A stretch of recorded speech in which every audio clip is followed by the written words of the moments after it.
The spaceport market was always loud, crowded, and full of strange smells. Merchants from dozens of worlds shouted about their goods, holding up glittering stones, exotic foods, and strange machines. Ethan walked through the market with his hands in his jacket pockets, scanning the stalls without much interest. He was only there to pick up a few supplies before his next trip, but something made him stop. Off to one side, in the shade of a tall metal tower, was a small booth. It looked poorly built, as if someone had thrown it together in a hurry. The sign above it was even stranger. Written in uneven letters on a piece of old wood, it read, "Wild Alien Woman for Sale." $1. Ethan frowned. It wasn't the kind of thing you saw every day, even in a spaceport where anything could be bought or sold. Behind the booth stood a bulky, four-armed alien with skin like cracked stone. Beside him, chained to a short metal post, was the so-called Wild Alien Woman. She was tall, with silver hair that hung in thick waves around her face. Her skin was a deep bronze tone, and her eyes, bright golden, were locked in a glare that could cut through steel. Her arms and legs were covered in faint scars, and even though her wrists were bound, she stood as if she could break free at any moment. Ethan could feel the tension in the air. Other shoppers gave the booth a wide berth. It wasn't fear of the seller, it was fear of her. The four-armed merchant noticed Ethan staring and grinned, revealing rows of jagged teeth. "Interested, human?"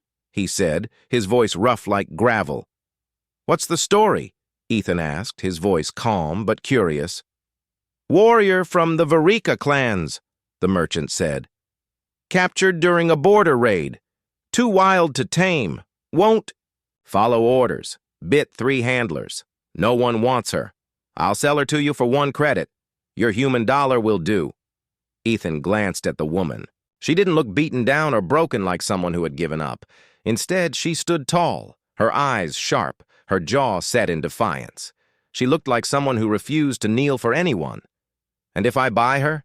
Ethan asked. The merchant shrugged. "Yours to do what you want. Just remember, she's trouble." Ethan thought for a moment. He wasn't sure why he was even considering it. Maybe it was the way she stood there, chained but unbent. Maybe it was the look in her eyes, a fire that refused to die. He reached into his pocket, pulled out a single crumpled dollar bill from earth, and handed it to the merchant. The alien laughed loudly, the sound drawing stares from nearby shoppers. "You're either very brave, human, or very stupid," the merchant said, unlocking the chain and tossing it to Ethan. The woman's eyes narrowed, and for a brief moment, Ethan thought she might attack him right there. Instead, she took a step back, keeping her gaze fixed on him. "What's your name?" Ethan asked quietly. She didn't answer. "All right," he said. "Let's get out of here." They left the market, walking through the narrow metal streets of the lower spaceport. Ethan could feel her eyes on him the whole time. Her footsteps were light and controlled, like a predator moving through the jungle. They reached a quiet loading bay where his small ship, the Aurora's Edge, was parked. He turned to face her. "Look," Ethan said, holding up the chain. "I don't want a prisoner. You're free to go." Her eyes narrowed in suspicion. "Free?" It was the first word she had spoken, her voice low and smooth but with a sharp edge. "Yeah," Ethan said. "I paid the merchant because I didn't like seeing you chained up like that. If you want to leave, you can." For a moment she stood, still. Her golden eyes searched his face, as if trying to find the trick in his words. Then she turned, walking toward the edge of the platform. Ethan half expected her to disappear into the crowd. But she didn't. Instead, she stopped a short distance away, leaning against a wall, still watching him. Hours later, Ethan was in his ship's cargo bay checking supplies when he heard a noise outside. Stepping to the hatch, he saw her still there, arms crossed, eyes alert. Before he could say anything, 3 rough-looking men stepped out from behind a stack of crates. They carried shock blades and had the swagger of local thieves. "Hey, human," one of them said. "Nice ship you got there. Hand over your cargo and maybe we let you walk away." Ethan sighed. "You picked the wrong day." The thieves laughed and moved closer, but then one of them let out a sharp cry. The silver-haired woman had moved like lightning, grabbing his arm and twisting until he dropped his weapon.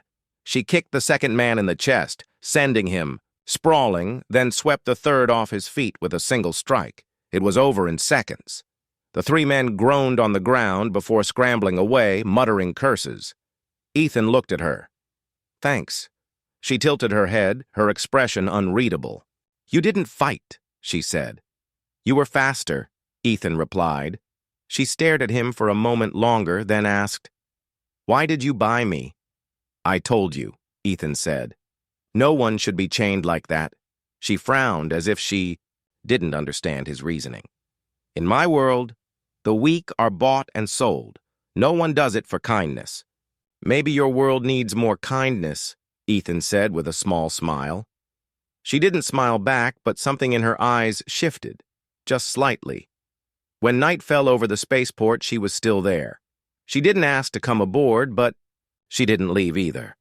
And Ethan knew, without needing to say it, that their paths were now tangled together in a way neither of them could have predicted. The next morning, the air in the spaceport was cooler, with faint mist drifting from the ventilation shafts above. Ethan stepped out of his ship carrying a small crate of tools, but before he could walk far, he saw her again. She was sitting on the edge of the platform, legs crossed, watching the workers and ships below. Her silver hair caught the dim light, giving her a sharp, almost dangerous look. "Still here?" Ethan asked. She turned her head slowly. "You expected me to leave?" "Most people would have," Ethan said. "But I'm not complaining." She studied him for a long moment. "You could have sold me again." "Many would have." "Not my style," Ethan replied. "Besides, you'd probably break my neck before I could try." Her lips curved slightly, just for a moment, before returning to a neutral line. Ethan walked past her toward the docking station's supply office. He didn't invite her along, but she followed anyway, keeping a few steps behind. Her movements were silent and fluid, like a shadow. They reached the supply office, a cramped room filled with shelves stacked high with food packs, repair parts, and fuel cartridges. Ethan placed his order and waited while the clerk gathered his things. When he glanced over his shoulder, he noticed her examining a rack of survival knives. She picked one up, testing the balance in her hand before setting it back down. "You like weapons," Ethan said. "Where I'm from, you need them," she answered simply. "Earth's different," Ethan said. "We fight when we have to, but most of the time, we try to avoid it." "That is why your people lose wars," she replied without hesitation. Ethan raised an eyebrow. "And yet, we're still here." Before she could answer, the supply clerk returned with the box of goods. Ethan paid and carried it out, the woman following. They hadn't gone far when a loud crash echoed from a nearby alley. Ethan stopped, listening. Faint voices followed, low, threatening, and angry. "Wait here," he said, setting the box down. She tilted her head. "You're going toward trouble?" "Sounds like someone's in trouble," Ethan said. "Can't just walk away." Without waiting for her reply, he stepped into the alley. Two rough-looking dock hands had cornered a small alien boy with pale blue skin and large, frightened eyes. They were demanding payment for something he didn't seem to have. "Hey!" Ethan called. "Leave him alone!" One of the dock hands turned, sneering. "Mind your business, human!"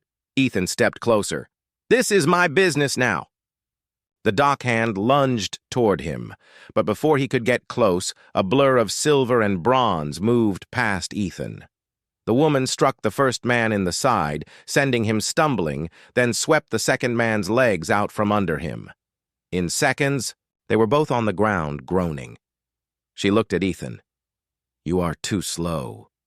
Ethan glanced at the boy, who was staring wide-eyed at both of them.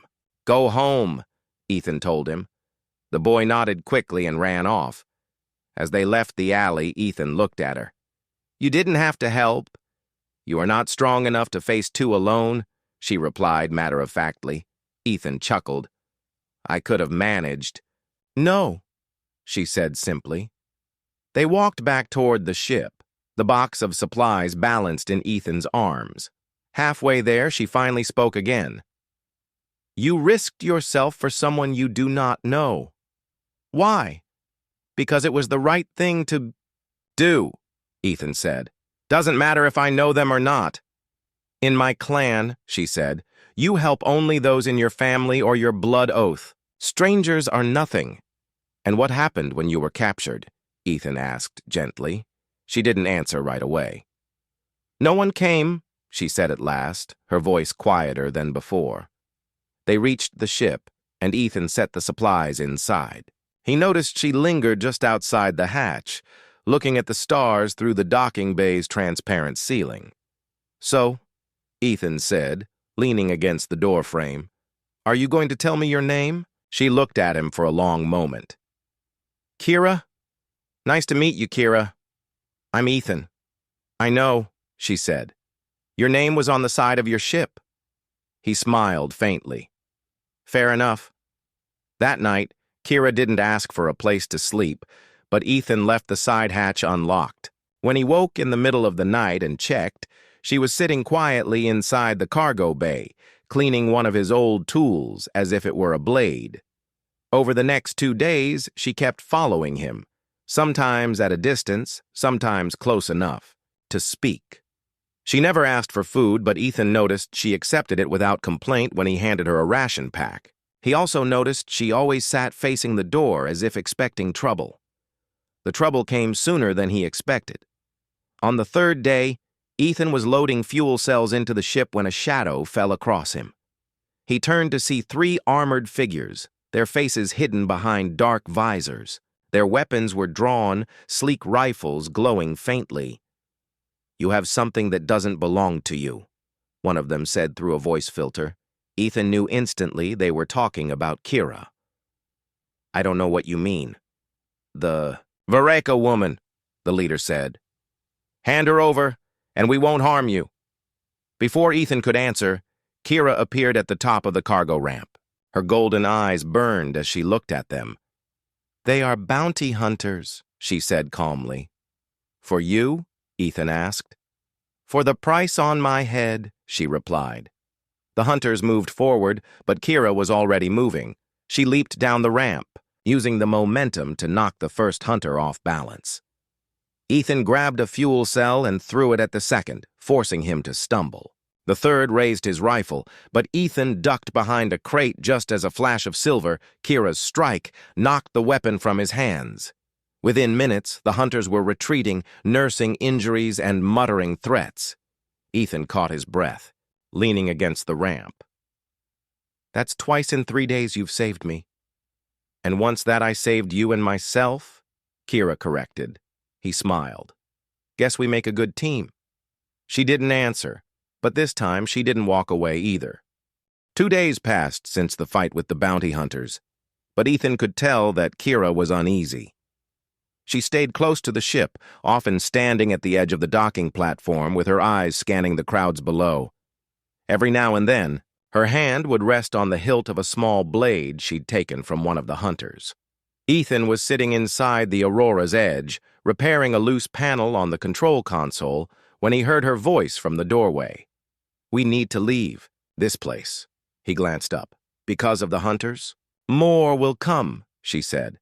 "The price for me is high. Someone will talk. They always do." Ethan sighed and set his tools down. "Where do you suggest we go?"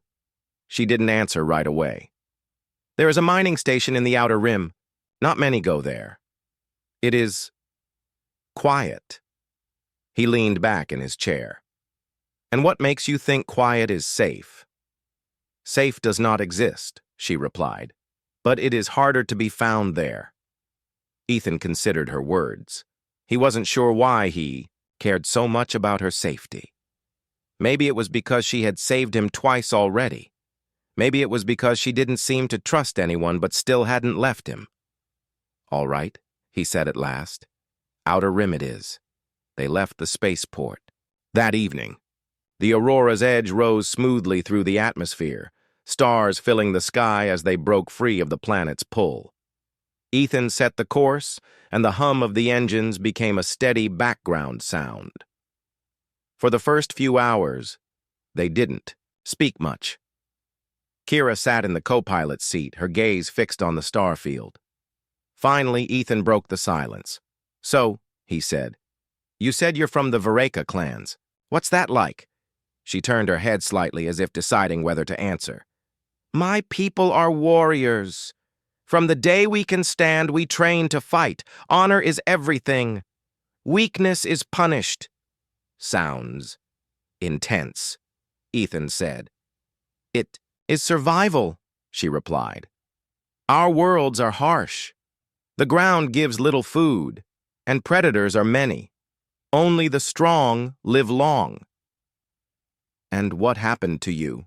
Ethan asked gently. Her golden eyes darkened. My clan leader wanted more territory. We fought against another clan. I led the first strike, but we were betrayed. Someone gave our plans to the enemy. We lost. I was taken, sold to traitors. The one who betrayed me was rewarded. Ethan felt a slow anger in his chest. So they sold you like a piece of cargo? Yes, she said. And many have tried to tame me since then. None succeeded. Ethan smiled faintly. Good. Don't let them. She looked at him for a long moment, as if trying to understand why he said that. Hours later, they reached the mining station, an old rust-covered structure orbiting a small, dim star.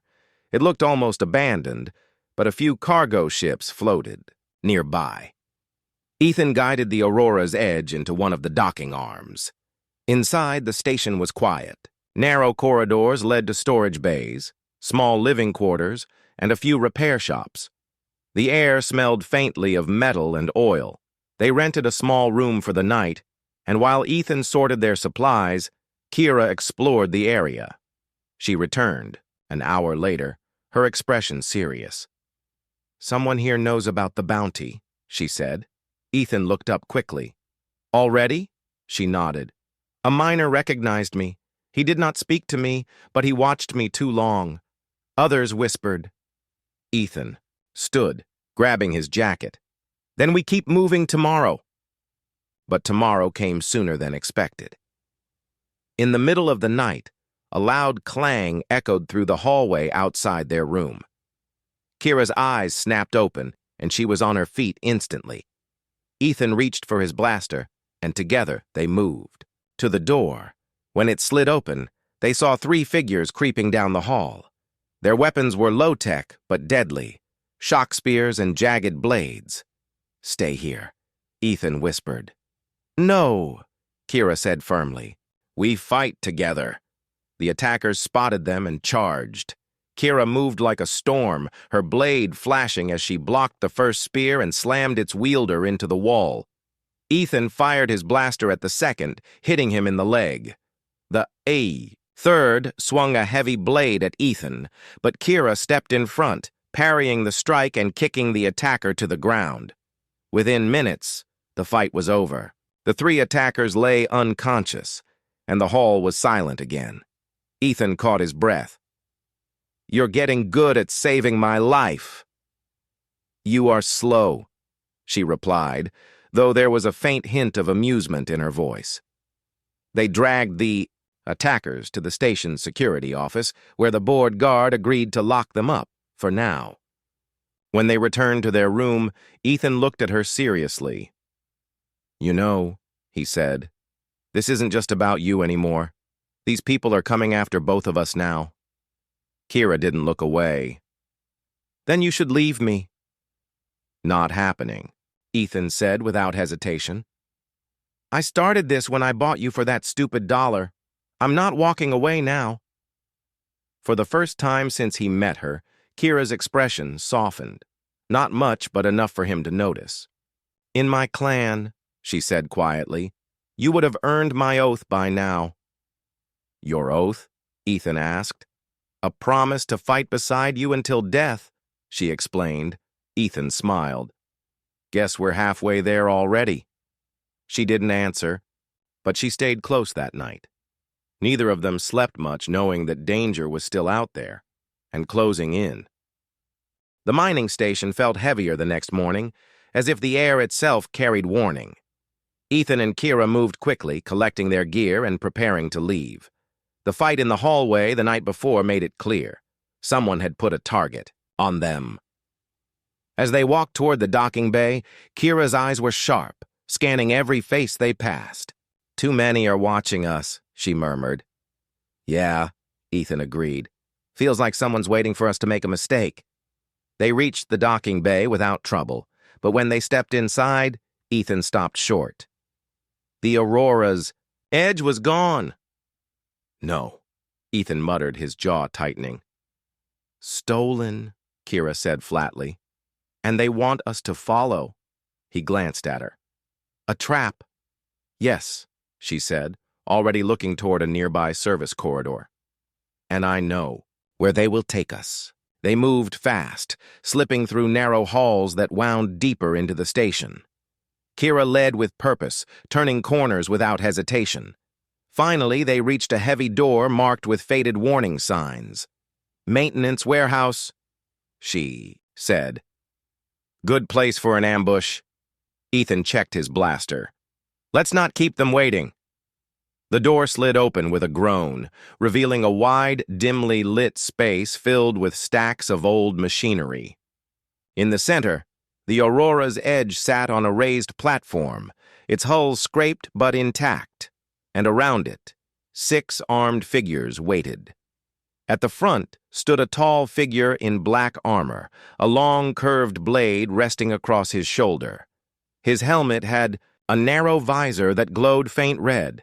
Kira of the Vreka clans, the armored man said, his voice deep and smooth. You've been difficult to find. And you are?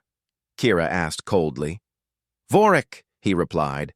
Bounty hunter, I take the contracts others fail. Ethan stepped forward. You want her? You'll have to go through me. Vorik tilted his head slightly as if amused. Brave. Foolish, but brave. The 6 armed figures began to close in. Kira moved first, her blade flashing in the dim light. She struck low, sweeping one attacker off his feet, then spun to block another's rifle with a sharp clang. Ethan fired at the third, forcing him to dive for cover. Vorik didn't rush in. Instead, he watched, circling like a predator studying his prey. When Kira dropped a 4th attacker, Vorik finally moved. He was fast. Faster than she expected. Their blades met with a ringing crash, sparks jumping between them. Vorik pushed forward, his strength forcing her back a step. Ethan tried to get a clear shot, but 2 more attackers blocked his path. He ducked behind an old engine, firing quick bursts to keep them from closing in. Kira twisted away from Vorik's strike and countered with a slash toward his side, but he blocked it easily. You've improved since the stories I heard, he said, almost sounding impressed. I'm not a story, she growled, pressing the attack. Ethan managed to stun one of the armed men, then kicked the other into a pile of crates. He turned toward Kira and Vorik just in time to see Vorik shove her back with a heavy strike. Thinking fast, Ethan grabbed a loose cable from the floor and hurled it toward an overhead light fixture. The fixture fell, crashing down between Kira and Vorik with a burst of sparks. Move! Ethan shouted. Kira didn't hesitate. She darted around the debris and ran toward the platform holding the Aurora's edge. Ethan followed, covering her with quick shots. Vorik's voice rang out behind them. You can run, but I will find you again. They reached the ship, and Kira sprinted up the ramp. Ethan followed, sealing the hatch as soon as they were inside. Kira jumped into the pilot seat and powered up the engines. Hang on, she said. The Aurora's edge lifted off the platform, engines roaring as they blasted through the warehouse doors and out into open space. The mining station shrank. Behind them, the stars stretching as they jumped to faster-than-light speed. Only when the jump was complete did Ethan finally sit back, breathing hard. That was too close. Kira nodded, her expression still tense. "Vorik is not like the others. He will not stop." Ethan glanced at her. "Then we'll just have to make sure he can't catch us." She looked at him for a long moment, as if weighing his words. "In my clan," she said quietly, "when hunted by a predator, you either hide until it grows tired, or you turn and kill it." Ethan gave a small smile. "Sounds like you're leaning toward the second option." "Yes," she said simply. As the ship sailed through the endless black, Ethan knew this wasn't the end of their trouble. Vorik would be coming for them, and the next time, it might not be as easy to escape. But as long as Kira was by his side, he wasn't about to run from the fight. 3 days passed after their escape from Vorik's trap. The Aurora's edge drifted quietly through deep space, avoiding major trade routes. Kira spent most of her time in the co-pilot's seat, scanning for any sign of pursuit. Ethan could tell she was thinking about something, but she didn't speak much. On the 4th day, she finally said, "There is a place we can go where Vorik might hesitate to follow." Ethan glanced at her. "Where?" "My homeworld," she said. "The Vareka system. My people do not welcome outsiders, but they hate bounty hunters more." "You really want to go back?" Ethan asked carefully. Her golden eyes were steady. "The one who betrayed me is gone. The new leader might honor me again. And there is something I must see with my own eyes." Ethan nodded slowly. "All right. Set the course."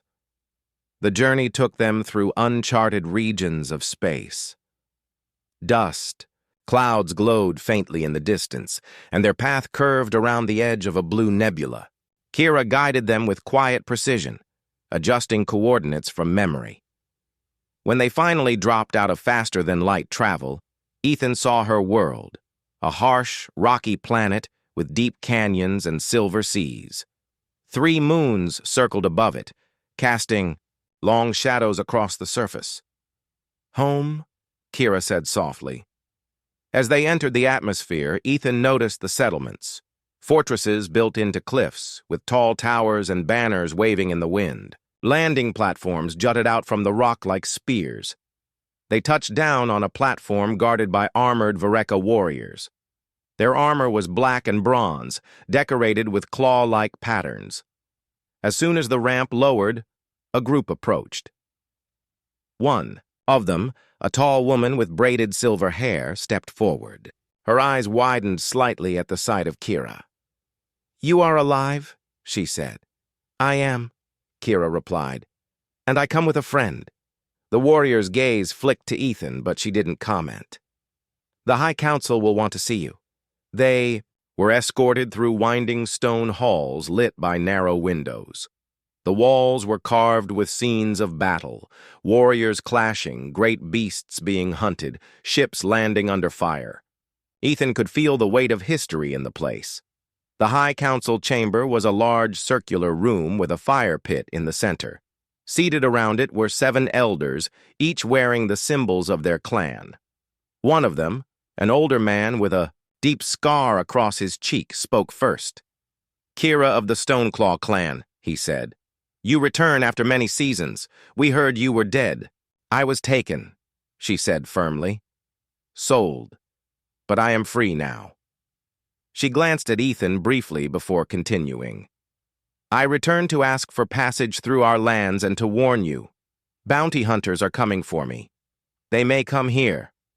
"The Council murmured among themselves. One of the elders leaned forward. "Vorik," he said. "We know that name. He has hunted Vareka before. He is dangerous." "He will find me no matter where I go," Kira said. "But if he comes here—" "He will not leave." The scarred elder studied her for a long moment. "You are welcome here. And you're human. If you vouch for him, he will not be harmed." "I vouch for him," Kira said without hesitation. After the council dismissed them, Ethan and Kira were taken to a guest hall. The rooms were simple but strong, with thick stone walls and narrow doors. Outside, the sounds of training echoed, warriors sparring, weapons striking shields. That night, as they stood on a balcony overlooking the canyon, Ethan asked, "So, what now? We wait for him to come to us?" "Yes," she said. "And when he does, we end this." Ethan hesitated, then said, "You could stay here, rebuild your life. I could leave so you're not in danger anymore." She looked at him sharply. "You think I would let you face him alone? I just don't want you to—" "No," she said, cutting him off. "I gave my word to fight beside you. It is not broken." Ethan smiled faintly. "Guess I should stop trying to talk you out of it." Over the next 2 days, the Vereka warriors fortified the landing platforms and set up hidden defenses along the canyon walls. Kira trained with them, moving with a speed and precision that made even seasoned fighters watch her closely. Ethan joined in, learning their fighting style, a mix of swift strikes and sudden bursts of force. On the third morning, a scout ran into the fortress, his voice urgent. "A ship is approaching. Black hull. No clan markings." Kira's hand tightened on her blade. "Vorik!" The council ordered all warriors to their positions. Ethan and Kira stood side by side at the main platform as the ship descended. It was larger than the Aurora's Edge, built for combat, its engines growling as it touched down. The ramp lowered, and Vorik stepped out, his black armor gleaming in the sun. Behind him came 6 armed hunters, their weapons ready. "Kira," Vorik said, his voice carrying across the platform. "You knew I would find you." "And you came to your death," she replied. Ethan's hand rested on his blaster. "This time, we're ready for you." Vorik's visor glowed faint red. "We'll see." The air was tense, the canyon winds swirling around them. The final fight was coming, and no one moved first. But in that moment, Ethan knew, whatever happened next, he and Kira would face it together. The wind howled across the canyon, carrying the smell of dust and metal. Vorik stood at the edge of the landing platform, his 6 hunters fanning out behind him. The black armor he wore seemed to drink in the sunlight, his curved blade glinting faintly. Kira stood with her own people, her golden eyes fixed on him. Ethan was at her side, his blaster held low, but ready. "Last chance," Vorik called, his voice calm but sharp. "Come quietly, and I might let the human live." Kira stepped forward, her voice cold. "You talk too much." The words were the signal. The Vereka warriors moved as one, rushing forward with shields and spears. Vorik's hunters met them. Halfway, and the platform erupted in the sound of steel striking steel. Ethan fired first, hitting one of the hunters in the shoulder. The man dropped his weapon, and a Vereka warrior quickly disarmed him. Another hunter charged at Ethan, but Kira was already there, her blade cutting low and fast. Vorik didn't join the fight immediately. He circled, watching the chaos with a predator's patience. When his gaze finally locked on Kira, he moved. With sudden speed, Ethan saw him coming. "Kira!" But she had already turned to meet the attack. Their blades clashed, the impact ringing out over the battle. Vorik pressed forward, his strength forcing her to step back toward the platform's edge. She spun, ducking under his strike, and kicked him hard in the side. He staggered but didn't fall. "Better," he said through his visor, "but not enough." Ethan wanted to help, but 2 hunters cut him off. He ducked behind a crate as they fired at him, returning quick bursts from his blaster. One shot hit home, and the first hunter went down. The second kept advancing, but Ethan caught him with a hard swing of his elbow, knocking him back into a support beam. Kira and Vorik fought in a tight circle, neither giving ground. Their blades sparked with each strike, the sound sharp and fierce. "You've been running for too long," Vorik said. "You can't win." "Then I stop running," Kira replied, driving her blade upward. He blocked, but she twisted her wrist, the edge catching him just under the arm. The black armor cracked, and Vorik grunted in pain. He lashed out with a heavy strike, knocking her back. She caught herself and charged again, this time pushing him toward the edge of the platform. Ethan saw the opening and shouted, "Now!" Kira struck hard, her blade slamming into Vorik's side again. His footing slipped, and he stumbled back to the very edge. She stepped forward, her voice steady. "You should have stayed in the shadows, Vorik." With one final push, she sent him over the edge. His body fell into the canyon below, disappearing into the mist. The remaining hunters, seeing their leader gone, broke and fled toward their ship. The Vareka warriors didn't chase. They stood tall, their weapons raised in victory. Ethan lowered his blaster, breathing hard. "You did it!" Kira's chest rose and fell with deep breaths, but her eyes were calm. "We did it." The council met them later that day, praising Kira for defending her people and ending the threat of Vorik. They offered her a position of honor, command of her own warriors, a place in the High Council, and the right to reclaim her family's territory. Ethan stayed silent, knowing the choice wasn't his to make. But deep down, he expected her to stay. This was her home, her people. That night, as the moons rose over the canyon, Kira found Ethan on the balcony outside the guest hall. He was leaning on the stone railing looking out at the silver-lit cliffs. "The council made you a big offer," Ethan said without turning. "They did," she replied. "And you're going to take it, right?" he asked, his voice steady even, though he didn't want to hear her answer. She was quiet for a moment. "No." He turned to look at her. "No? My place is not here," she said. "They will remember me with honor, but my path is with you." Ethan shook his head slightly. "You don't owe me anything, Kira. You could have everything here." "I would rather have freedom," she said, "and I would rather not watch you walk away." For a moment, neither spoke. Then Ethan smiled faintly. "Well, guess I should get the ship ready." They left. The next morning, the Aurora's edge lifted off from the landing platform, the Vareka warriors watching from below. The council stood with them, silent but respectful. As the planet grew smaller beneath them, Kira sat in the co-pilot's seat, her eyes on the stars ahead. "You realize," Ethan said, "that was probably the most expensive dollar I've ever spent." She glanced at him, the faintest curve to her lips. "It bought more than you thought." And as the ship disappeared into the dark between the stars, Ethan knew she was right. The single crumpled bill had started something neither of them had planned for. Something stronger than chains, stronger than fear, and strong enough to carry them anywhere in the galaxy.